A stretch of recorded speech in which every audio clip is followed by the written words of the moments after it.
Il y a quelque temps, je suis tombée sur cette vidéo. Alors c'est une vidéo, comme on en voit assez souvent, généralement sous-titrée d'un retentissant « Voyez comme la compassion et l'entraide sont des valeurs issues du règne animal. Ces canards nourrissent les poissons, quelle beauté dans le geste, quelle abnégation chez ces oiseaux !» Oui mais voilà, en réalité ces canards ne nourrissent pas les poissons. Les canards appartiennent au groupe des Anatidés, une famille d'oiseaux qui ont la particularité d'avoir un bec filtreur adapté à fouiller le fond des lacs et des rivières à la recherche de nourriture. Leur régime alimentaire est principalement herbivore, bien que certaines espèces ne rechignent pas à avaler un peu de protéines supplémentaires. Vers de vase, microcrustacés ou encore alevins de poisson, tout y passe.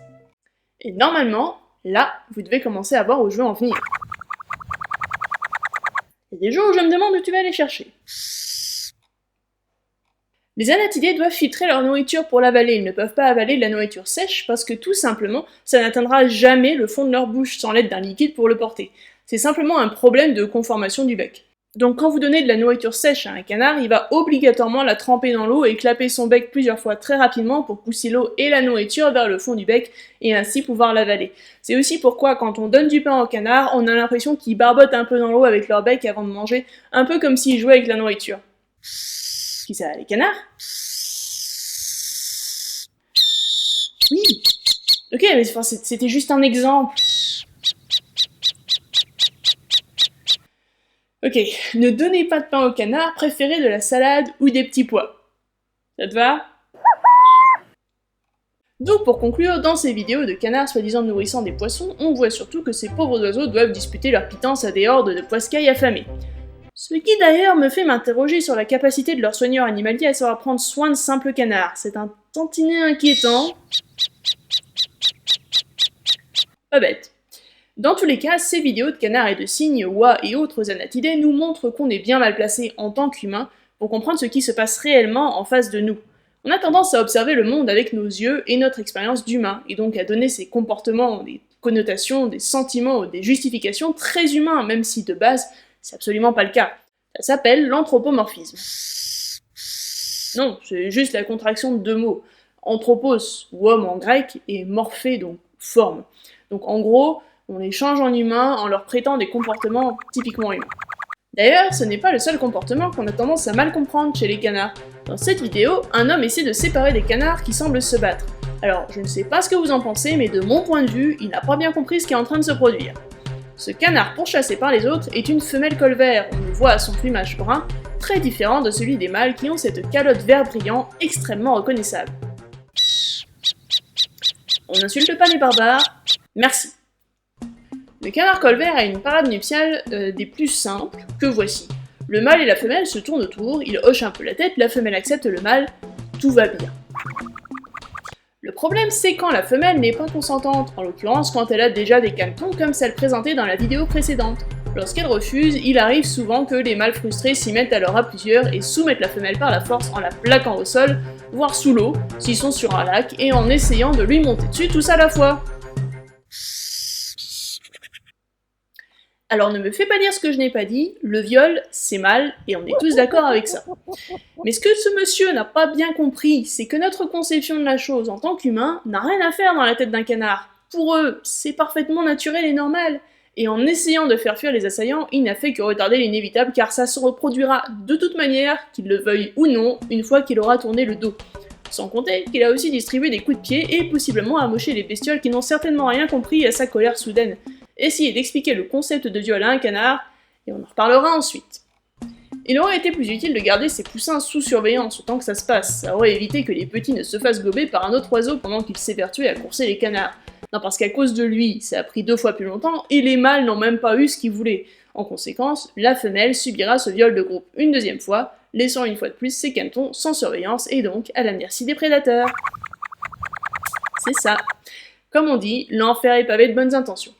Ce que je veux montrer ici, c'est qu'en tant qu'humains, nous avons déjà du mal à comprendre les comportements de nos chiens domestiques des mammifères, alors imaginez essayer de comprendre un oiseau bien plus éloigné de nous. C'est bien simple, nous ne sommes pas câblés pour ça, c'est quelque chose qui requiert la plupart du temps un apprentissage.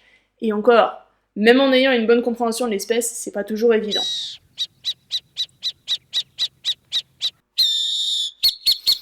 Voyons voir, il y a le pique-bœufs. C'est plus un groupe d'espèces en réalité. Il s'agit de petits oiseaux qui viennent manger les parasites sur le dos des grands herbivores.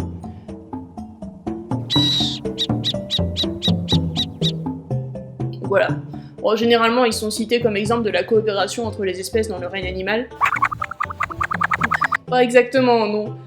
Ils sont très heureux d'attraper les tiques, les mouches et autres bestioles désagréables qui parasitent les grands herbivores, mais parfois ils font un peu de zèle. Lorsqu'un animal présente une plaie, que ce soit dû à une piqûre ou un coup, ils ont une fâcheuse tendance à l'agrandir en grignotant des bouts de peau. En un sens, c'est logique, cette plaie, c'est un buffet à volonté pour eux. Imagine, les mouches attirées par le sang viennent pondre dans la plaie, ça fait un monceau d'asticots bien juteux en quelques jours. Et puis les pique-bœufs eux-mêmes ne sont pas contre une petite gorgée de sang frais de temps à autre. Bon, pas vraiment, disons qu'ils en profitent, c'est tout. Oui, c'est ce qu'on appelle du parasitisme. Ce qu'il faut bien comprendre, c'est que les véritables symbioses, des relations dans lesquelles les deux espèces retirent des bénéfices équivalents sans que ce soit aux dépens de l'une d'entre elles, c'est extrêmement rare. Ça existe, mais c'est loin d'être la norme. On croise bien plus souvent des cas qui tendent vers le parasitisme comme celui des pique-bœufs. Les hérissons ? Non, pas vraiment. De mon point de vue, elle essaie surtout de voir si c'est mangeable.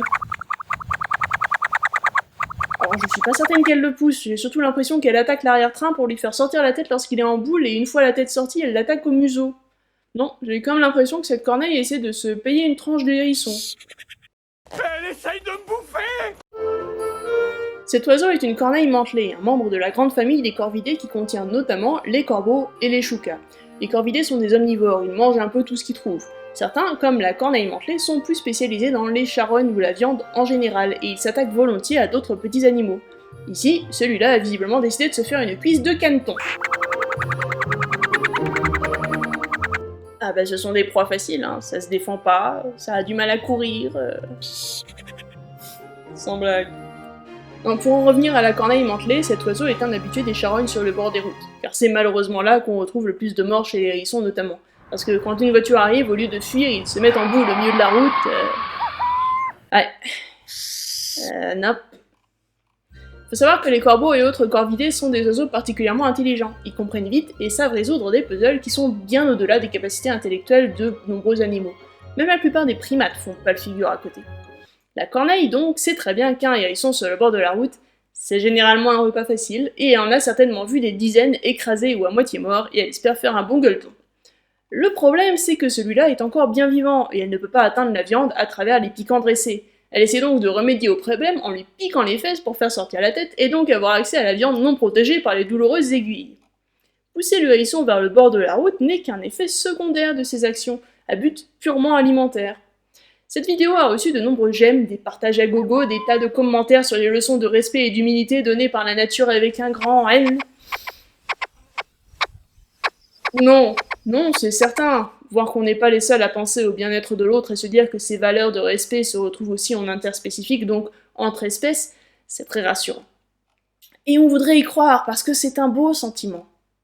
Mais il faut bien comprendre qu'appliquer notre raisonnement d'humain aux autres espèces, c'est un peu comme essayer de faire rentrer la mauvaise clé dans une serrure. Même si ça rentre, quand on tape dessus avec un marteau, il y a de fortes chances pour que la serrure soit en miettes après coup. L'anthropomorphisme, c'est pareil, c'est essayer de comprendre le monde avec notre raisonnement à nous. Et ça ne fonctionne pas. C'est pas la bonne clé pour le décoder, tout simplement. Les autres espèces n'ont ni nos préoccupations, ni notre mode de vie.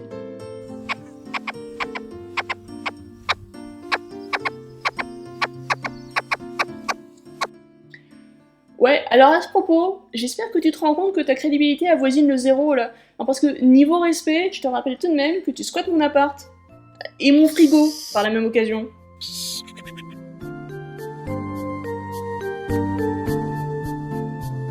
La meilleure preuve du respect que l'on a pour la nature qui nous entoure serait de laisser les espèces agir selon leurs besoins, sans intervenir. Respecter la nature, c'est rester humble et comprendre que chacune de nos actions a une conséquence, et qu'avant d'essayer de vouloir faire correspondre les espèces à un idéal purement humain, il nous faut réfléchir sur les raisons de ce qui se produit devant nous.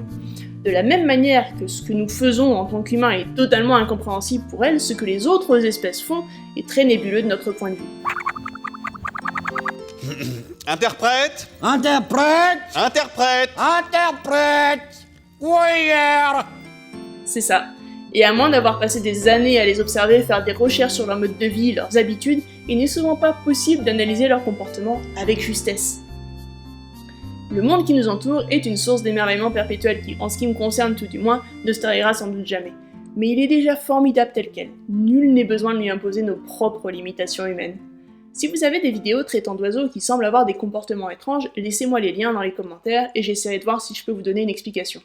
Et si vous êtes plutôt du genre à chercher par vous-même, il y a pléthore de livres sur le sujet. Si ça vous intéresse, vous pouvez commencer par un de ceux-là. J'espère que cette vidéo aura su vous faire réfléchir au moins un peu, et je vous dis à la prochaine pour de nouvelles aventures avec des plumes.